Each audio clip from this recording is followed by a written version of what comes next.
California. I was the only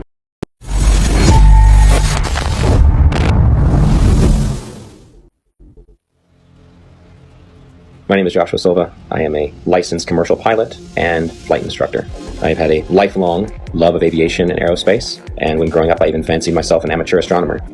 I would drag my family and friends, anybody I could, to every air show I could possibly find in Northern California. I was the only kid you knew, or anybody knew, that knew the various components on aircraft, spacecraft by heart. I absolutely loved anything to do with flying or space. But my love of aviation and aerospace never stopped. I continued studying, had an entire library full of aviation books of various military and civilian aircraft, military history, every aviation campaign and theater in almost any war. I studied religiously, and it was just out of pure passion.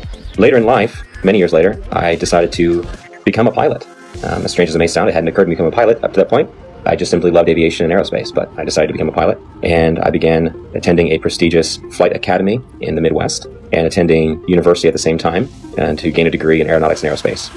Shortly thereafter, I began flying twin turboprop aircraft out of Northern California for several nonprofit organizations, and years after that I found myself flight instructing for various small flight schools, both in California and in Arizona, and then on to large academies that trained for the airlines and even some military flights.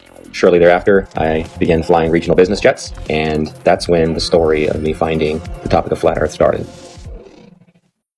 Could the Earth actually be flat? I began to see opinions and arguments that seemed logical, but I heard several arguments, which I now know were most likely disinformation, easily disprovable in the aviation world, but there were some that stuck with me. And so, myself being the way I am, I ran quickly, metaphorically, to my old textbook, and I opened my old textbooks, found them, unpacked them, cracked them all open, and even downloaded brand new copies in PDF form offline of all these books to make sure that nothing had been changed. I thought for certain that I knew exactly what compensation pilots are trained while flying to compensate for the spin or the rotation of the Earth, for instance. As far as falling around a globe, I assumed in my mind would be an aircraft's angle of attack, but upon more study I found that not to be true. The angle of attack being the angle between the aircraft's flight path and the relative wind, which is something that pilots are very familiar with, and it's the idea that an aircraft has to be slightly pitched up, essentially to stay airborne, or a surface of that aircraft has to be pitched slightly to create a difference in air pressure to hold the aircraft aloft. And that is assumed, or was assumed at that time by myself and other pilots, to be the compensation one would make for falling around a globe while flying, period. But upon further research, I found that this was not the case, and it was not even mentioned anywhere. This compensation was not mentioned anywhere I could find in any resource that I had gone to flight school with.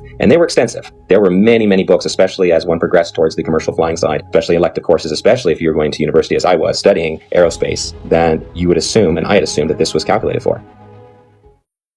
Again, The big one that is oftentimes quoted is compensation for Coriolis effect while flying. This is something I'd even taught my students about, and it's always assumed to be correct. We just assume. We're given the narrative from a young age, and everything is built upon that assumption, upon that theory. And so I thought I had the silver bullet. Coriolis effect. We always calculate for that. Well, as I began to look through the books and to look into the calculations given for Coriolis effect, the narrative began to fall apart even further.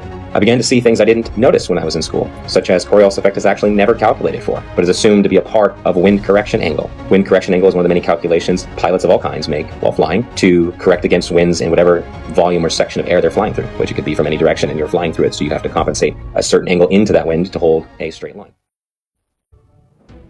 And then the big one is given after that. Well, GPS auto corrects for it. And that sent me down yet another path. GPS auto corrects for it. If it's a satellite-based system, how is it correcting for spin if it's also spinning over the same body? And why are there large gaps in GPS coverage over large oceanic bodies? Do they just turn them off? It's just not worthwhile? There have been enough aviation accidents at sea, very far from shore, that would say otherwise. And if you gave the American taxpayers, the ones funding these satellites that are supposed to track aircraft, the information that, well, we're just shutting them off because it's not worthwhile. Those 3 or 4 jets full of hundreds of passengers just have to use other navigation methods such as dead reckoning, which is basically using a stopwatch and guessing to the next checkpoint, essentially. If you were to tell them that, they would be infuriated. So that could not be the case. Coverage was a problem. Even over large and non-densely populated areas, you would lose GPS coverage, even in jets at times. So this began to unravel the thread of satellites and satellite timing, and the fact that many reels of footage show these satellites being launched by balloon rather than by rockets. How the concept of these rockets doesn't even work to make it pass the atmosphere, much less leave something in perfect geosynchronous orbit. I actually had the privilege of working a short time at a satellite manufacturing company in Northern California. Got to see the assembly and participate in the assembly of satellites. Space satellites or so they were said. There would be small bottles encased in these structures that were encased by another structure. Small bottles were the fuel cells. These fuel cells were incredibly small, smaller than a diver's tank in most cases, much smaller. And this was supposed to be all the fuel that the craft needed to run and operate, as most are not actually electric, they're becoming electric now, and sustain itself in a perfect orbit by just small bursts from its engine or its propulsion system. The narrative began to fall apart. I would continue studying and finding that what I fear to be true is reality, that we have been lied to about just about everything. Upon researching military history and then military training and speaking with military gunners in both the Army and the Marine Corps that I know personally, I would ask them about Coriolis effect. And it was always assumed that, yeah, we compensate for the Earth being, a curve, that it would drop. We calculate for the Earth curvature. But even upon asking and having them look into their materials further in my own personal study, again, it found to be an assumed truth with no actual basis in reality, that they would calculate bullet fall based upon angular velocity, drop, friction, amongst other things. And curvature was supposed to be just corrected along with it, just like flying, wind correction angle corrected for Coriolis effect.